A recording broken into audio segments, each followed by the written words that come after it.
আসসালামু আলাইকুম রহমতুল্লাহি আবরাকাতু। বন্ধুরা, প্রকৃতির কি অপরূপ লীলা! আসলে বিশ্বাস করাটাই অনেক সময় কষ্টকর হয়ে যায়। দেখতে পাচ্ছেন আপনারা, এই যে গাছটা, এই গাছটা কিন্তু মাটি থেকে মাত্র 5 ইঞ্চি উঁচু। তো 5 ইঞ্চি একটি গাছে কিভাবে এতগুলো ফল হয়েছে দেখেন, সত্যি অসাধারণ। মাটি থেকে মাত্র 5 ইঞ্চি উপরেই কিন্তু অনেকগুলো ফল ধরেছে। তো আসলেই আল্লাহ তাআলার কি নিয়ামত!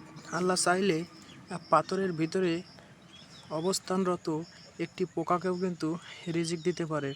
আল্লাহ তাআলা চাইলে অনেক ছোট থেকেই কিন্তু অনেক কিছু করে দেখাতে পারে। দেখেন, এটি কিন্তু তার বাস্তব প্রমাণ। এইটি গাছে মাত্র মাটি থেকে 3 ইঞ্চি উপরে কতগুলো ফল ধরেছেন, মাশাআল্লাহ।